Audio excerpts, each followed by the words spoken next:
6:52, rolling along. Greece. So what do we know about Greece? I don't know very much, but I know that they blame the big drop in the market this week on this crisis in Greece. But is that really the issue? And now that we've heard that Greece is set to compromise with its creditors, are we now in the clear? Or is this just the beginning? Clark Hodges, financial strategist at HodgesCapital.com. Clark, how's it going this 4th of July week? Very good. Tomorrow is kind of our Friday because the market's closed on Friday, so it's a good thing. And what kind of day do you expect? The day right before 4th of July, is it going to be quiet tomorrow? You know, it might be. Usually when a holiday falls on the weekend, you're kind of business as usual, and we are observing July 4th on the 3rd as a market. So maybe just a typical day. I don't see why it'd be any different. And you've been how long have you been involved in the markets yourself? Since 1991. Okay, long time. And what do you, as a person that looks at the market behavior, do you pay a lot of attention to these stories like Greece, or is this not really a key part of your analysis?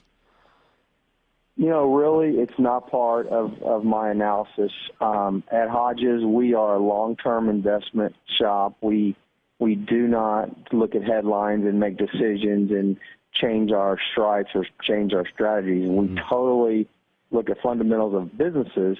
And like I've said to many people this week, what's going on in Greece will not change the fact that you may go to a movie tonight, you may go out to eat, you may go shopping and buy a iPhone tomorrow. I mean, you're not going to change any of your habits based on what's going on. But we did see that American hit. Company. Yeah, the Dow came down 350 points this week, and I mean the reporting was it was a reaction to Greece, partly at least. Do you believe that's what happens in these cases? Or?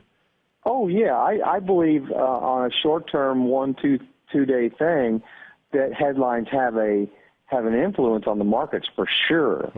But it really doesn't, in the long run, have anything to do with fundamentals. And so this crisis I don't think has any legs. I don't think it's a big story as relates to the American markets. Yeah. But it'll be forgotten in a few weeks. Although today they basically now said they're willing to compromise in Greece, but initially the concern was they were going to leave the EU, and then there was going to be this major monster default. Now, if that had happened, would that then become something you'd consider as a potential long-term impact, or? No, because I would still argue that Greece is small enough, and it would not bleed over into other countries. Somebody asked me earlier in the week if this was like a Lehman Brothers type situation, and I don't think at all it was like a Lehman Brothers type situation. So, no, not at all. I don't think it's that big a deal. I think Puerto Rico might even be a little bit more influential, but still not that big of a deal as well, because fundamentals on businesses will not change in the United States will not change because of this. I'm curious, at 2015, Well, we're about halfway through now, right? What do you think? What kind of year are we having, and what are we in for now?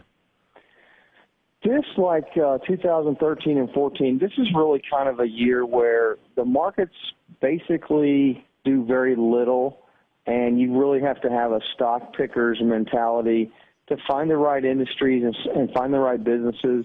You definitely have seen a shift change to the consumer side of the economy from the manufacturing side of the economy.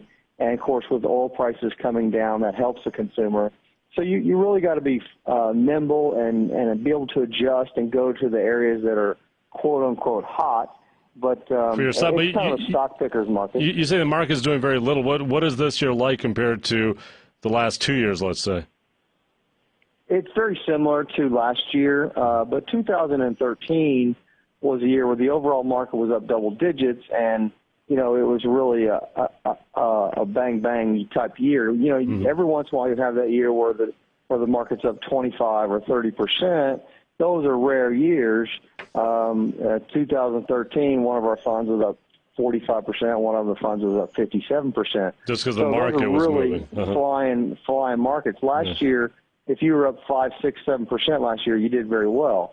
So it's kind of a year where you got to be able to pick the right stocks. And you've heard the term before, I'm sure, kind of a stock picker's market. That's what I see for this year. And what do you feel comfortable with the rest of the year? Is there anything in front of us between now and the end of the year that's making you potentially concerned about the markets?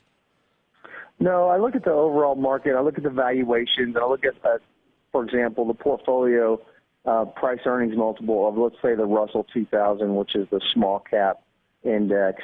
And that price earnings multiple has risen over the last few years, but it's still not at a point where you would say it's frothy or this is a punch-drunk party and the lights are about to be turned out like 1999. So it has gone up. The price earnings multiple has expanded somewhat, but it's still, to me, nothing to say, oh, my gosh, this is way overvalued. We're not in that kind of market at all. Do you view the markets then in a healthy place right now, in a healthy state? Yeah, I do. I definitely do.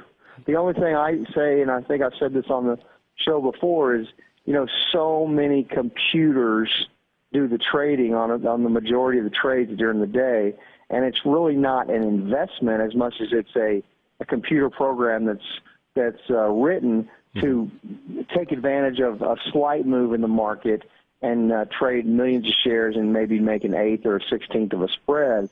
So that's really not an investment, but that's here to stay. That's not going anywhere. That's just the way the markets are today. Clark Hodges, financial strategist. It's HodgesCapital.com, HodgesCapital.com. Clark, thank you so much. Oh, you're welcome. Good. Thanks for having me. Happy 4th of July to you guys. Indeed to you, too. And, hey, you know what? We're not done yet. We're going to be back here tomorrow because we're not quite to the holiday weekend, so we'll be here at 6 p.m. I'm Michael Cohen, by the way, producer Solomon Martin on 1320 WILS. If you have not checked out our website, please do. We've got a lot of great content there. We also post all our interviews. If you missed any or just heard a part, you want to hear more, it's right there. Very active show today. It's 1320WILS.com. Otherwise, join us tomorrow, 6 p.m. Good night.